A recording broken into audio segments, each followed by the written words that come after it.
evening and welcome to Being Black and Craft, where we don't apologize for recognizing our influence on craft beer. This is Angie, the undeniable vixen, your host, and we have a great guest this evening. But let's go ahead and dive into some beer news first.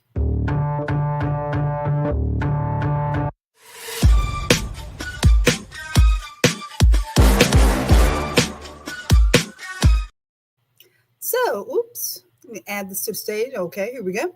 So, some beer news. So, first of all, let me say happy belated Mother's Day to all the mothers, dog mothers, everyone who's considered mothers. I had a wonderful time yesterday with my mom, so that was great. But then we segue into American Craft Beer Week. So I thought I would be remiss if I didn't go ahead and have something. Since I'm in Texas, I got good old Shiner, some good old Shiner over here. So American Craft Beer Week is from the 12th to the 18th. So let's go ahead and kick it off. Shout out to 17% Drip because I do have my Brown Hornet or Dripped Hornet glass. Shout out to that. This has been really interesting as far as like American Craft Beer Week. People usually have different events going on during this time. But definitely go and check out your local breweries and participate with their events that they have going on for American Craft Beer Week. I saw the MB2A actually had a post about it. So if you can, definitely go and check out a Black-owned brewery. Then as I was scrolling, minding my business, loving Jesus like I do, I happened to see or hear, listening to a podcast. I think it was Michelle Obama and her brother, and they were talking to Taraji, and she mentioned that she's an entrepreneur as far as being in the wine game. So I said, let me peruse and find out. So this is called Seven Daughters. It's a Moscato. I know that a lot of people love Moscato. And she has stepped into that as an actress, an advocate, and savvy businesswoman whose passion for Italian wines has reignited during a trip to Italy last summer.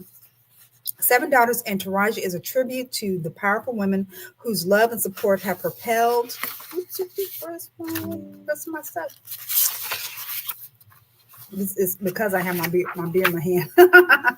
Taraji's career and life forward. The support she received from friendship and sisterhood has been invaluable. So she felt inspired to create a brand that brings the same empowering feeling to women everywhere. For Taraji, this collaboration is about more than wine. It's about creating opportunities for magical moments and connecting and lasting memories. So cheers. So I didn't get to see where all it's being sold at, but check out Seven Daughters if you're into Moscato. You want to support a Black business. I like in the background she has she's making like a I guess like a very summery kind of drink with a little bit probably some juices with the Moscato, kind of even up the sweetness. But I'm thinking that maybe because it from Italy, that it may not be as brusque as some Moscatos are with full of sugar. But check them out, Seven Daughters. Then we have some sad news, unfortunately. Assembly Brewing. So it's with great sadness that we must bid a farewell to Foster location of Assembly, says owner, brewer, pizza maker George Johnson. After 6 incredible years, it's hard to put into words the emotions that has filled our hearts. This journey has been one of passion, creativity, and community, and we're immensely grateful to everyone who's been a part of it. This is very sad news for the craft beer community and Detroit pizza lovers that are in that area, because it was more diversity industry. So we'd like to thank George for all he's done, even though he's on a positive note closing and with with a positive message. So we were on hiatus last week, so this has already kind of happened. So I hope that the people that were near him were able to go ahead and grab one more beer for him. So cheers to George.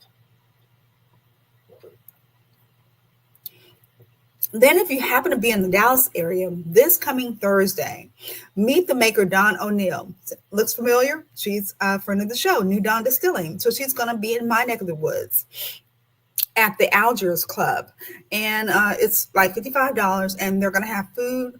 Going to be tasting some of her delicious uh, whiskey, as well as doing some cigar pairings, which I'm very intrigued with. I didn't know that Dawn was into it when we were talking, that she was about that cigar life. So I'm really hoping that I get a chance to meet up with her. I did inbox her and say, hey, I would love to see you.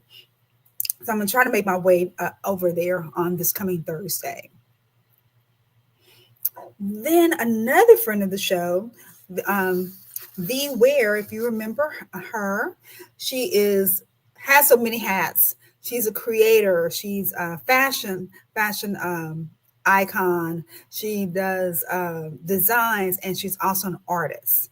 So they did an exhibit called "We Got Something to Say," and so the quote is, "We got something to say was one of the most beautiful intersections of art and fashion that I've seen in a while. A soulfully curated experience." So it paid attention to the details that matter and executed a full-blown fashion show in New Haven City Hall, because she's in the Connecticut area, during a protest. The message: resist and revolt. With the third eye spray tags and pyramid schemes prominent throughout his work, my brother leaned into the art during the time when his military service was catching up with him. Watching him run the show with a knee scooter, which was one of the person that she was collaborating with, was just amazing. And in recent times of living disabled, and I realized how deep the showcase was for both of us. I too go inward during times when the world unleashes its wrath on me, and the times that made it difficult to create. But now I see the creativity is the key, the outlet that keeps us sane and connects us when we see the beauty in the chaos someone else created while being cracked open. That's what the world needs more: connection.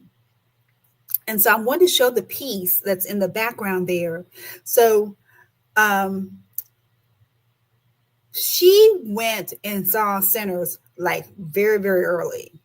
And so this is a depiction of Sinners. If you can kind of see, I'm trying to think what, it's not church boy, but I was like, preacher son. I can't remember the character's name, but the one that basically was just immersed in the music, and the one of the scenes where you see the roof is on fire. And I've never I hope this is not a spoiler, but the room, the actual building being on fire, and I've never heard anyone say the roof is on fire. And that's what it reminded me of the callback and response that we do when we say that at parties or whatever. But I thought that this was an amazing piece that she did.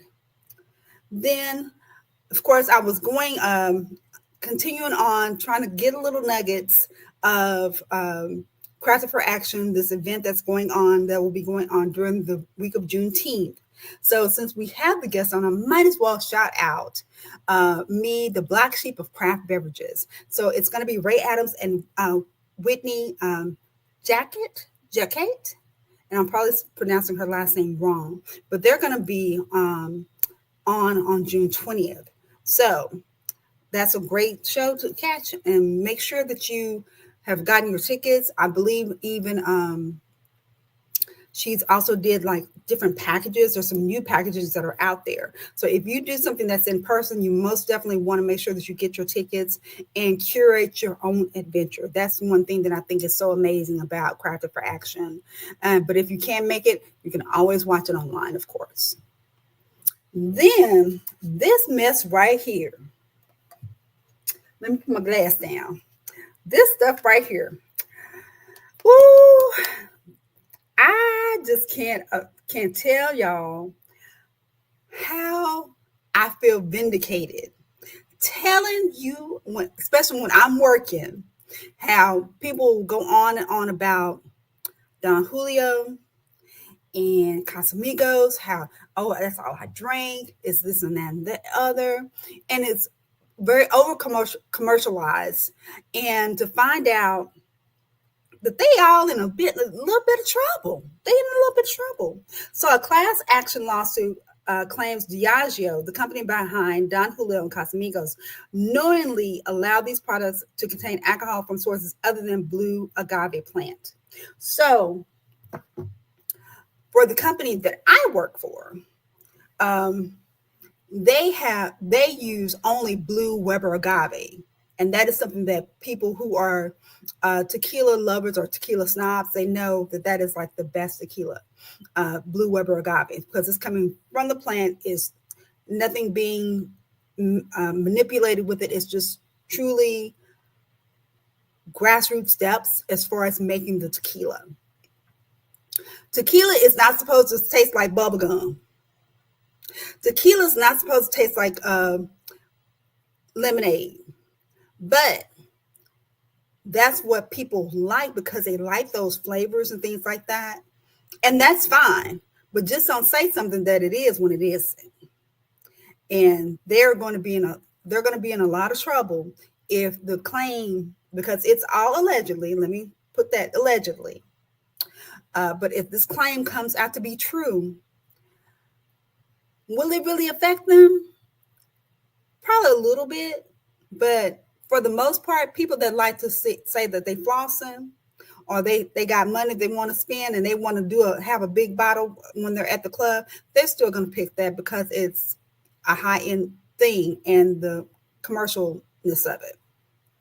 But I'll just get my regular old stuff that's real and mind my business. But we'll see what happens. I'll keep on tuning in on this one because this is really interesting because I was very, very surprised to see that this kind of came out like this. So that's all the news I got.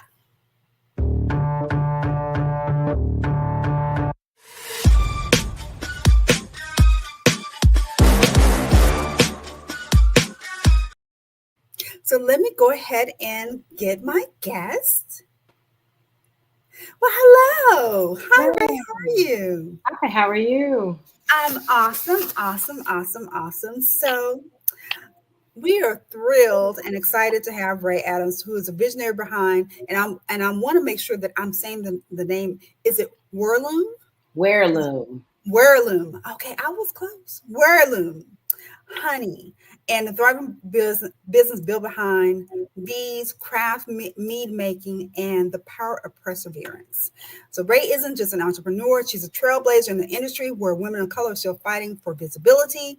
From the Appalachian Mountains to your glass, Ray's meads tell a story of creativity, resilience, and sweet success. So let's go ahead and get into it. So let me find out just a little bit about you. So where did you grow up? So I grew up in Chicago, Illinois. Oh, okay. High Wow. school, till age 18, I was in, yeah, native Chicago. So, but now you're in a more warmer climate. Did you Much. did you just kind of find yourself there, or did you run towards there? I ran. Yeah. Well, I spent a good portion of my professional career in Chicago in the entertainment industry. Before that, I went to Augustana College, which is also a Midwestern college for physics. So I have a degree in physics with a minor in classics, Greek classics. So I was always interested in science and the like. Okay, okay. So, So moving to the natural forest, there was a lot more space, a lot more room for creativity, a lot more, mm, yeah. okay, okay. So I'm thinking, um, that's how does one start? Like when did you have the epiphany saying, you know what, I want to be a scientist, I want beakers and uh scientific charts everywhere. How did you start? I guess I I guess if you ask my mom, probably I started very young, making uh, people. I was the young doctor, so I wanted to have dentist tools in your mouth, and I had spreadsheets and worksheets for my cousins and uncles and aunts to fill out when they came. Everyone had to go to school when they came to visit our house. I would always host a class, so I was always interested in. I had a rock collection at a very young age, Hmm.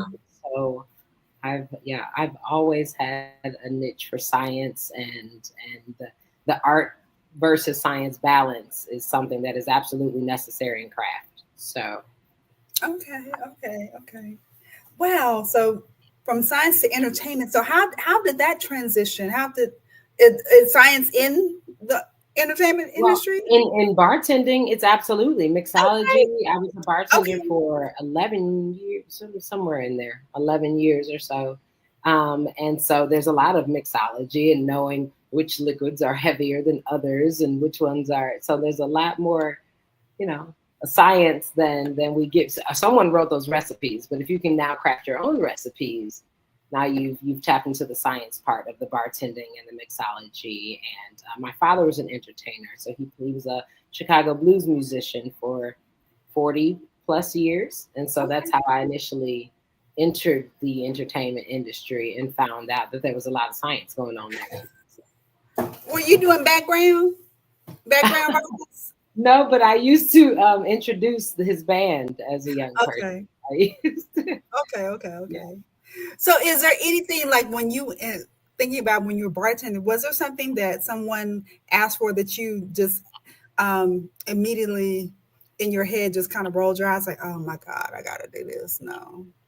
Oh, eventually, absolutely. At first, I was so excited about making old fashions and Manhattans, and then I found out I didn't actually have all the things to make a proper Manhattan, to make a proper old fashioned. So it was just kind of making it up as we went along anyway. Like, okay, this one doesn't get an orange, but this one gets a cherry, and we don't have either. So we're gonna have to figure something out. So yeah, those some of those classic drinks got to be a little bit um, re- re- repetitive or Hmm. redundant, and so yeah, you get a little Okay. tired of Yeah. that. But And that's my drink. People know about myself. When I was drinking like um an old fashioned is definitely my thing. And I think that one time when I went somewhere and I was like, why is my old fashioned red?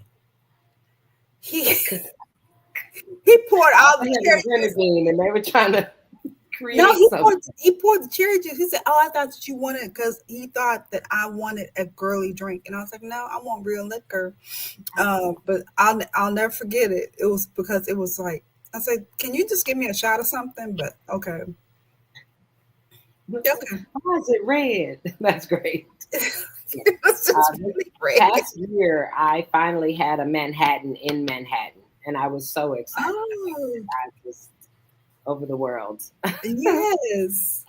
Yeah. Okay, but so from kind of going in from scientists and entertainment and mixology, when did you decide? How did you get inspired to dive into mead? Did you well let me step back. Did you get involved in beekeeping at all? Yes, that was Okay, first. so Yeah. okay, so how did you So, get so I'll give you a little bit of background, and then we'll go forward. okay. I originally moved to, like we were talking about, the mountains of North Carolina, this rural, beautiful area. I was recruited to open a bar here on the Chioa River, and this is a dry county, and it still is. Graham County in North Carolina is a dry county. And so there was no one here who knew how to open a bar or run a bar because they come up in a dry county. So I was Mhm. visiting here on a motorcycle trip and just sitting at the bar because I like to sit at bars wherever I go. And sitting at the bar, I got into a conversation with the GM of the place. They're looking for outside talent. They really want to open this outside thing, but they have no one around who they think could actually do it. Fast forward, I come for that opening season, set up their bar. uh, after that, the relationship, it just didn't go so well. But there was this honey place up the road that I passed every day to go to work. And Mhm. finally, someone said, they have a tap room. And I thought, okay, well, I'm sure there's honey on tap. And so there was not. There was mead on tap. And so in Chicago, I worked at the Northman Cider Bar, which was my kind of first introduction to other spirits besides wine and beer. Kind of, cider, you see reds and wicked and things like that, but like Mhm. really delving into the history and the production of and the variances in all of these different wine included and cider and mead and beer. So we became many professionals of each of those things in order to kind of steer people back to cider. Like you got to know what somebody's drinking in order to get them to drink what you want them to drink. Yes. So I had information about mead, and so when I came into this meadery and started talking to the folks who are the majority owners, and they were like, "Well, wait, you know about mead? We you don't need to go back down there. You need to come here." And so Mm. they then took me from that bar down on the river and had me there, and so and now I am co-owner of Okay. where them. So I wanted to make that clear that I am not the, uh, you know, I didn't dream it up. I've just pushed it forward That's excellent. That's excellent. because I had the background to it. That's great. And that kind of alleviate because everything was kind of, you needed a new outlet, a new door was open for you. Yeah, Yeah. Yeah. absolutely. Okay. So so you're at the new location and when was your first initiation as far as like, okay, Ray meet the bees, bees meet Ray. How did that happen? So that was probably week 3 of working here. At the first, I was bottling honey and helping. Really, cleaning is mostly what beekeeping is. So first, you have to go out and get the hives ready for the season, assess what has happened in the last season. And what that harvest was like, and what if there's any threats in there that have happened over the course of the winter. So Mm. that's how I first came into it, was the cleanup. And then the bees arrived probably a month later. So then it was time to install bees. So my first run out was putting new bees into hives and setting them up just at the very beginning. So going Okay, to establish the hives and let me ask you something because I'm gonna be like Denzel. Take me like I'm 5 years old. it's a great movie. So the bees, because when you were talking about the wintertime, I was thinking about that as far as like, uh, where do they go? Because I know that they have the hive, but they're free spirits. So do some of them just leave, or you always have to Um, go and get so bees? in the fall, the males are kicked out of the hive and kind of left to die, right? And Okay. so that decreases the population that Okay. they need to last throughout the winter. And in the winter, they ball up into a ball, and so they're constantly taking a rotation to the inside and outside of that ball, except for the queen's attendants. They're always closest to her, and so that's how they regulate their heat and use the bathroom and all of the things that they need to do in their little winter ball. Okay. Okay. Um. They hibernate, and so they slow down their heart rates. They um, Wow. and so the winter is much milder here, obviously, than the Midwest. But even Mhm. people who beekeep in the Midwest, they'll wrap their hives in like these insulated kind of things, and you can kind of Mhm. weather them that way sometimes. Okay. Warm days, take the insulation off so that they get that sun. If it's really cold at night, make sure you wrap them back up. There are ways to preserve over the winter, but it's not always easy. And so you find sometimes dead bees, right, in the spring. Like, so that's what some of the cleanup is about, because you want to get all of Okay. the bees out and make the hive fresh for the new bees that will be entering. And so enter new bees. Bees come just like you would buy chickens, like baby chicks. Yeah, I figured. Okay. Whoever doesn't make it and you want to get back up to a certain number, you buy packages of bees, and they each come Mhm. with their own queen. So Oh, okay, that's good. Okay, so there's no inviting. So they're of course they're going to get their own selective hive area because you yes, can't have two queens in the same place, right? correct. You Okay. cannot. You cannot. Yeah. And then that's what a swarm actually is when they've started to make a new queen. And the current queen is like, let's bounce, y'all. So Oh wow. somebody's getting too big for their britches. There's too many of us. We gotta go. So, do you recall the first time you got stung, or have you never gotten stung? Oh, I've totally been stung. Yeah. Yeah. I remember the first time. Yeah. What was that like?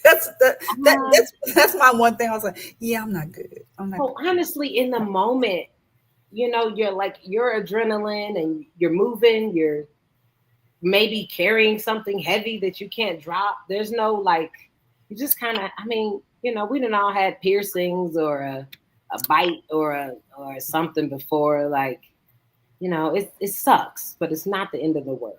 It really is. Okay. Now, a wasp sting is something different. You're gonna find me running across the yard about it. But if I know it's a honeybee sting, that's a very different situation. It's gonna itch like heck for a long time, but it's really like a 1,600 milligram ibuprofen. So it's one of the best things that can happen to your body, even though it's painful. Okay. Okay. And some That's, people are that's allergic good to to it, of know. course. So then that's Right. not great for them. But yes. And I know I had asked you earlier. Tell me what. Let me pause and ask. Tell you. Well, ask you what are you drinking right now? I thought you Oh, had a little something. What are you yeah. What are you having? I have a raspberry creamsicle mead, which is Mm. actually my creation. Um, it's from 2022. We use a raspberry honey from Oregon, which we don't often use honeys that aren't from Appalachia. We normally use a wildflower honey from here, and we create the flavors with other things. But we had so much raspberry honey, and it had too much moisture in it to be able to bottle it and sell it as is. Okay. Honestly, that's how the first mead started, anyways. Too much moisture and some honey, and they were like, "Well, this tastes good." And so this is raspberry honey with a little bit of raspberry extract, and then lactose, so a milk sugar, and that's how we created the cream sickle. This mead has never been bottled or canned. We can our meads and bottle, but this is a special one that's only ever on tap. So I'm having this one today. Okay. That sounds delicious. It really does. It It really sounds is. refreshing as well. So Cheers. cheers, definitely. I got this little bit whatever. It's not gonna taste like yours. Mm. I'm gonna pretend that it was me. It was a raspberry creamsicle.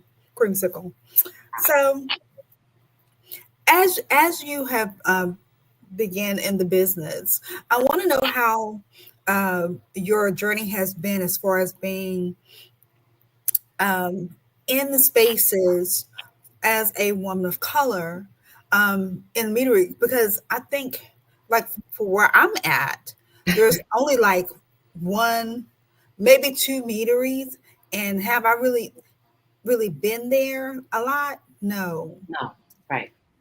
So how? So, so I'll say this. I'll give an example really quickly, and then I'll tell how I feel about it. I guess. So I was at these because even though we all are a team here and we're a hive, and I help make mead and I help bottle honey and I do all those things kind of part time now because I'm the director of sales. So mostly I'm on the road. I'm the front facing person of the business. If you see us outside of Graham County, you probably saw me, and so we're distributed throughout the state. Sorry. Um, it's gnat season right in the tap room. So, Mhm.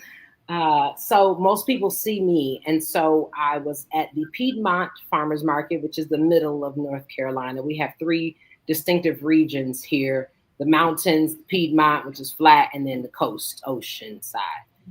So I was in Piedmont, the flatlands, and there was a pollinator festival. And these group of folks came up to me and they said, "Oh my gosh, we have a farm. We would love to have alcohol on our farm, but we can't provide it because of our, blah, blah, blah, North Carolina state permit, follow the store, right? Everyone. So there were probably 7 meaderies out there that day. Okay. And so they invited me to their farm to sell my mead, and I was the only vendor there. So I was able to have a really good weekend, and so they Yes. invited me back. This will be my 3rd year going to that farm. And so they've now had babies. I got to watch the kids kind of grow up. It's a really beautiful little relationship. But I asked them the 2nd year, I said, "Why did you choose me over all the meaderies that were at that festival that day?" And she said, "Well, everyone else looked like a wizard."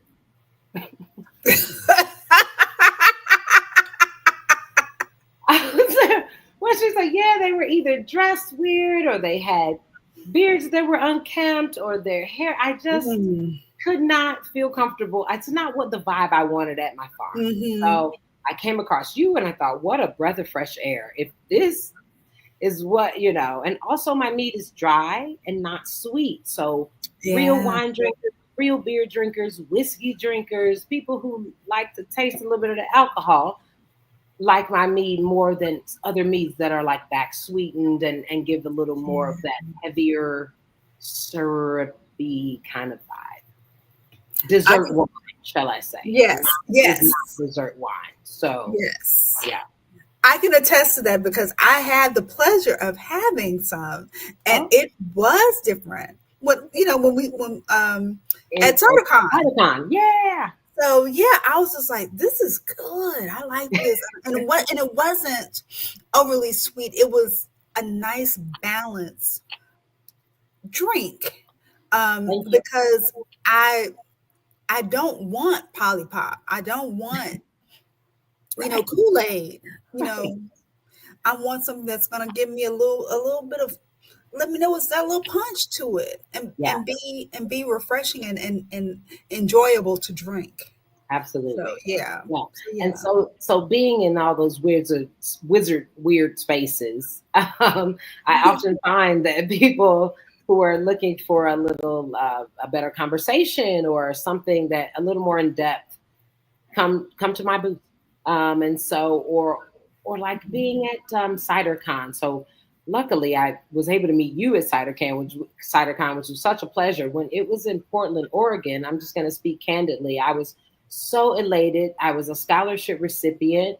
It was the best. And then we had a little scholarship cohort. There were 9 of us, and we all like relied on each other. We left places at tables for each other when the other Mm. one hadn't gotten there yet. They sent a text, "Where are you? You supposed to be, are you okay?" We just checked in on each Yes, other. accountability. It was so good. And then my flight, something weird happened with my flight the last night, and we all had to depart from each other. It was really sad. And I went to the lobby, and now we've all been moving through this space and people saying hi to us and hey, jumping in a conversation and all these things when there was a group of us. So I was sitting in the lobby alone and I would wave to people and no one, they were all in groups talking to each other. No one, Hmm.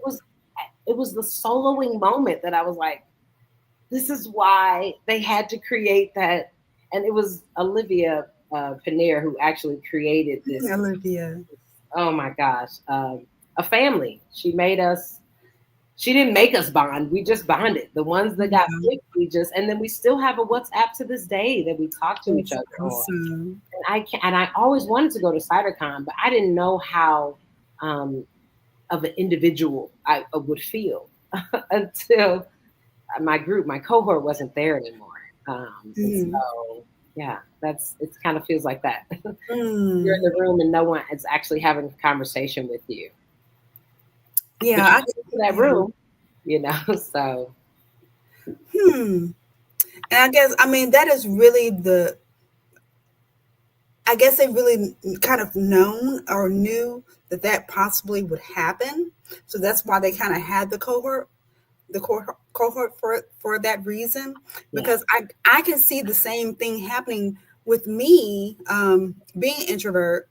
I was going there on a mission for Pink Boots, and being black and craft. So I had the mission, but if I was just going just to socialize, I Yeah. could see me being kind of standoff because I had Hannah.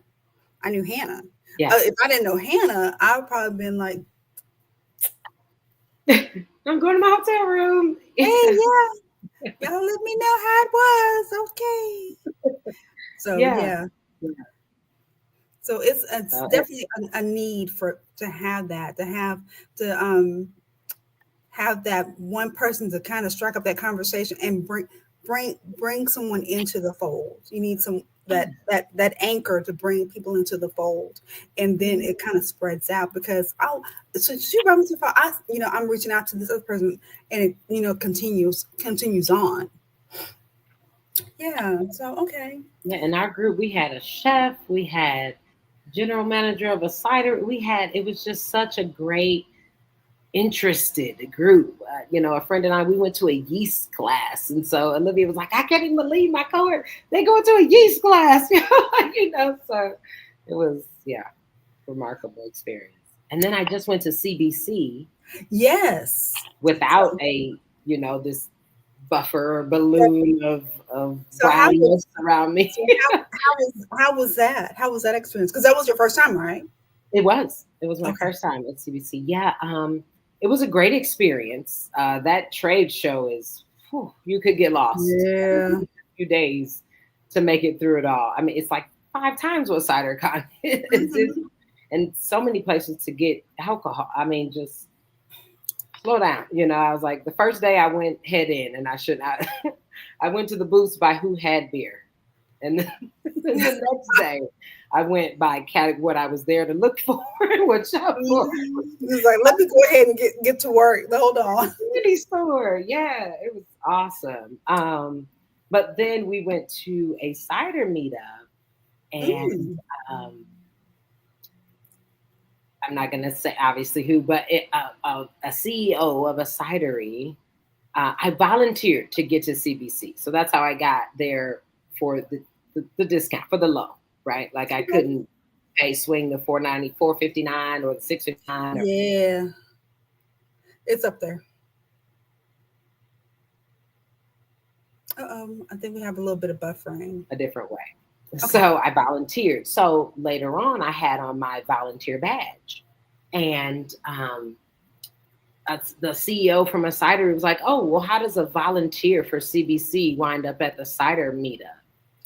Wow. What? Wow. I was there. I was.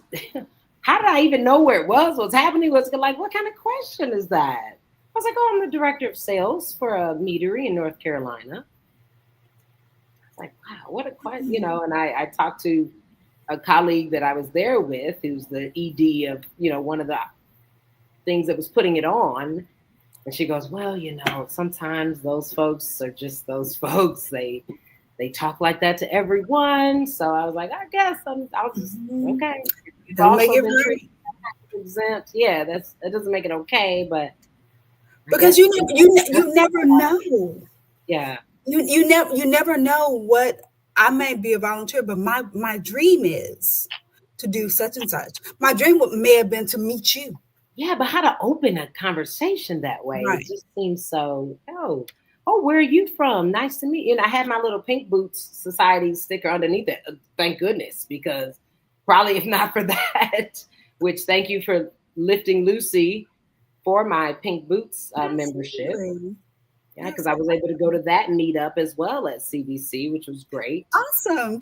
Yeah, Good. yeah, yeah. And I Oh, met Ashley, who's like the president of the Las Vegas chapter, and yeah, well, she's the president of the Pink Blue everybody. Society. Okay, Yes. period. All right. Yes. So then Yes. but she lives in Las Yes. Vegas. She lives in Las Okay, Vegas, all right. and she's the person that is over lifting Lucy, and I just I'm assistant as well. We're both, So for she was listeners. like, "Do you know about Lifting Lucy?" And I said, "Well, I'm here today because of Lifting Lucy." And she was like, "Oh, Ah, that's good." Yeah, absolutely. that's awesome. Well, let's take a break. It is game time. Anytime.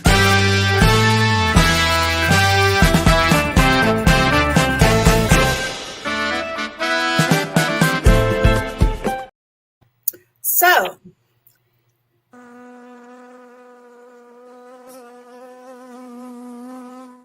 buzz or bust. So this is basically we're gonna do things that's gonna be about bees, mead, honey, and hip hop.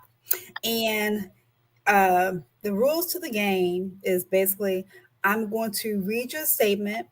If it's true, that's a buzz. If it's false, it's a bust. So if you get it right, you're sweet as honey. If you get it wrong, well, you just got stoned. Uh-oh. So let's see. My fingers, I can't get up the thing. So first question: bees communicate by doing a dance. Absolutely, yes. So that's a buzz. Yes, a buzz. Buzz. So true. It's called the waggle dance. So this is how bees tell each other where the best flowers are at. So is that correct? Yeah, also where the drones are to get it on. That's also how they say where the Okay. male bees are. Yeah. Okay. So I might need to do a little Do a wiggling, little, yeah, a do a little little. wiggling next time I'm out. Okay. It's Okay. over there, y'all. It's over there. Yeah. Mead was the first alcoholic drink ever made by humans. Absolutely. And that's what my presentation is on at Crafted for Action. Is that not Oh, only was me the first alcoholic beverage, but women are the first fermenters and Black people are the first beekeepers. now that I did Come not know. check us out. I didn't think about beekeeping Yeah. as far as Black people. Okay, that's really great. Tuskegee, at Tuskegee, it was required. Beekeeping was a required class. Really? Absolutely. So I'm most definitely making. I need another commercial. Make sure that you check out on June 20th Yeah. this event because Me. you've already said two things that I did not know anything about. So Imagine what else I'm gonna say, girl. okay, because I'm be like, and I'll keep those little nuggets. I'm like, okay. So I'm gonna be banned on Jeopardy. One day I'm gonna be on Jeopardy. I'm gonna know a whole lot of stuff. Yeah, you are trivia queen. So Beyonce once wore a dress made entirely of honeycomb. Buzz or bust? Bust. That's correct. That's false. So as sweet as it sounds, she did not do that, but she did drop a fragrance called Heat, but not honeycomb couture. Okay, I was like, if it the body just the way it would met the heat on a comb. I'm sorry, I just Like science. impossible. Remember, I'm like, yeah. I was like, okay, So some hip hop. The next question is: some hip hop artists call money honey because of its sweetness. Buzz or bust? buzz. Absolutely, I think yes. Yep. Yep. From Notorious B.I.G. to Drake, honey pops up in lyrics for slang as cash or someone sweet. So, I have a little sticker that says no bees, no honey, no honey, no money. Yeah. Oh, no bees, no work, no money. There it is. okay. There it is. Yeah. So, let's see. Mead is just wine with added honey. No, wrong. But it's not at all. So, what? That's So, a what is? piment. That's called a piment. I mean, so it is a thing, but it's not. It's not mead. Yes. Okay. Mead is fermented honey and wine is fermented grapes. So they fall legally under the same kind of category, even though they are distinctly different beverages. Okay. Okay. So, hip hop legend MF Doom once rapped about bees. Buzz or Yes. bust? Buzz. It'll say yes. Buzz. Yes, he did. In his signature weird and wonderful style, bees is tripping off my kind of buzz. Honey never spoils. No, never spoils. It Hmm. is bacteriostatic. So people say antibacterial. It's better than antibacterial. It can't grow bacteria, nor can it host it. So the honey that is in Pharaoh's tomb right now is still good right now today. Wow. Okay. Dynasties ago. Yeah. Was that a So you buzz? that was a buzz. Definitely, that was great. Yes, So you can make mead at home just using honey, water, and yeast. correct. Yeah. Oh, okay. I'm Mm. also going to do that in the class, teach everyone how to make mead. Like a quick, we're going to do a quick, this is how it's done. Yes, ma'am. You I'm doing going to let them choose okay? the flavors. They're going to choose what flavors or berries or things we put in it, and we're going to name it. So we'll have a mead made at the end of that class as Did I well. need to get some class? Need to find out what I need to have on hand on the No, 20th. everything will Okay. be provided. Oh, well, see, I'll be virtual, so I'll be virtual. Oh, okay. Well, then, yeah, I'll give be me a virtual. list. I'll get your Okay, list. okay, because You I can do might it with us. be over at the I half. would love that. We're gonna do a gallon at a time, so the measurements will be right for you. You could be doing it while we do it. Okay, okay. So Wu Tang Clan once launched a limited series meet called Enter the Hive. Killer bees, absolutely. Yes. That's buzz womp womp. Nope, they Oh, didn't do that. So what's it what called? they did do, they once released a beer called Bring the Ruckus. A beer. That was new for me too. I had I no idea. like that. Had Okay. no Is it idea. still around or no? Nah, nah. But that I is thought it. killer bees for sure into the hive. All right, I got one wrong. You did excellent. Thank you so much for playing.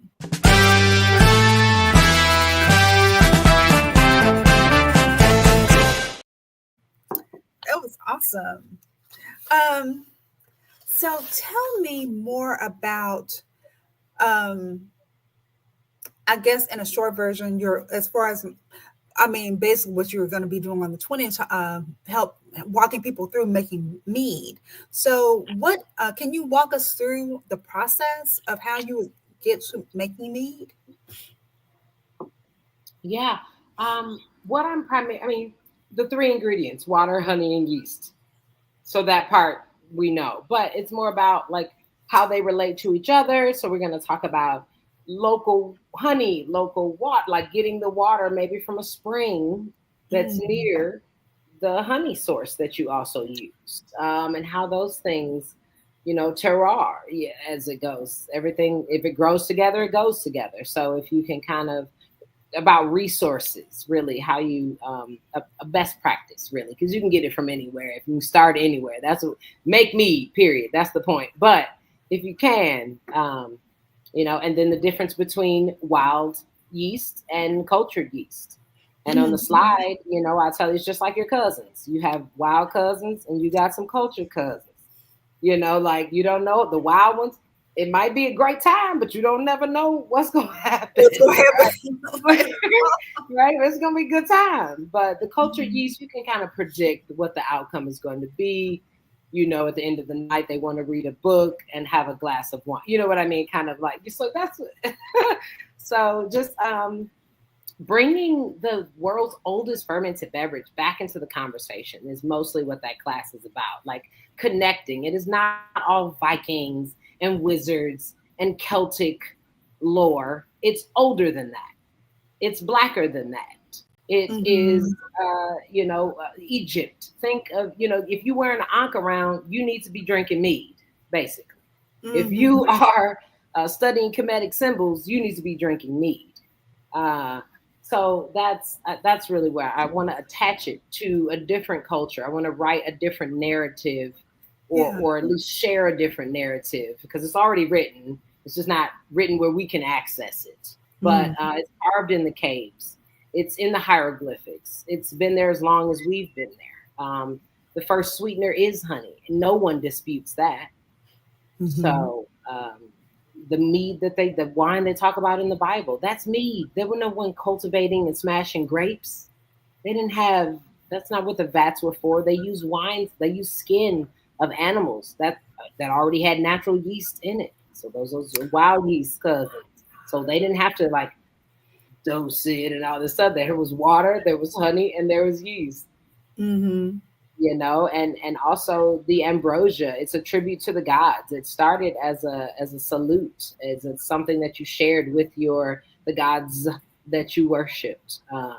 So reducing to a monotheistic society also takes out the worship of all these beautiful women gods or female Mm-hmm. deities that were over drinking and over love and over imbibing and feeling lifted. So once you take all that out of the narrative, then there's no place for it. So I just want to bring it back. So that's really what I'm going to primarily focus on is how black and female and relatable mead actually is to us. That's why I called it the black sheep of beverages. People are like, Yeah. "Ooh, mead, that's too sweet," or "Mead, what's that?" Instead of turning your nose up, It's let's talk about it's usually me. What's that? Because I think people they know more about cider and they just assume that that's what it is. it. But they didn't always. Mm-hmm. People used to say cider. What's that? I don't want that. That's sweet. Well, hold on now. Yeah. Not always, right? It Right. hasn't always been, before you couldn't even drink water and you could drink cider.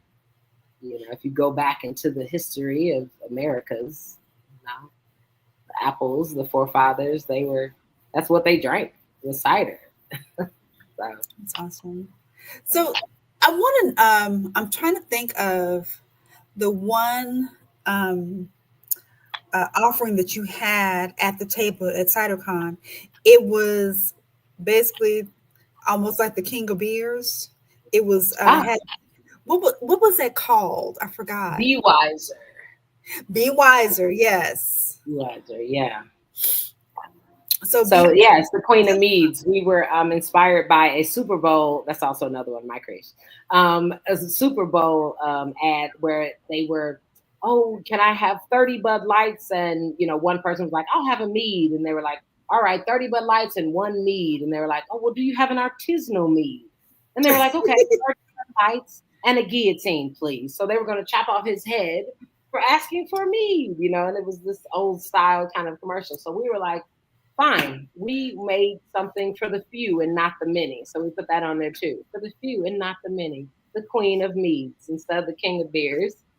it So was because the awesome. It queen. was awesome. It was the way that you describe it, and then it was just like this is going to be this homage, this kind of love letter, but it's still going to be in that same vein, but in a different hilt. And that's what was, I was like, I get it. I get it. I tasted it and I was like, I get it. It's great. It was great. Yeah. So just honey and hops. That's all that's literally the only ingredients. And water, of course. Wow. But yeah, That was really cool. I'm glad you enjoyed it. So, what is coming up next for you? Well, I'm headed to Glent Cap, which is the Great Lakes and International Cider and Perry competition, and I'll be a judge at that in Grand Rapids, Michigan. Hmm. And then just all of these festivals around North Carolina. So excited. I'm doing the North Carolina Seafood Festival, which is supposedly Mm. 150,000 people on the coast in Morehead City. So I've never done that before. That's really exciting. And now we're making some non-alcoholic beverages so we can kind of reach all ages instead Yeah. of just our needs. So that's fun. And then this past weekend, I was at the North Carolina Wine and Jazz Festival. Have you ever heard of that? No. It was all black. And when I say all black, all black women were running it. The bands were black. The hostess was black. The MC was black. The patrons were all black. I've never been to a blacker festival, and I was so excited the whole time. I just couldn't even Yes. believe my eyes. It was fantastic. They had a million food trucks there. They had, and then probably maybe there were 10 of us wineries there. And so it was Mother's Day weekend. So all these mothers and daughters Mm. enjoying wine together. It was fantastic. So shout out to the North This Carolina Wine and Jazz Festival. that sounds amazing. It really, really was. The musicians were excellent. The DJ in between time had the people dancing. It was great. Okay, I'm gonna have to Google that because I really the only thing that I know about North Carolina is Charlotte and Asheville. That's all I know. Well, Asheville, that's okay. But yeah, there were people there from Texas, from Ohio. People drove down just for this festival. So Yeah, I bet you it was jam packed with just.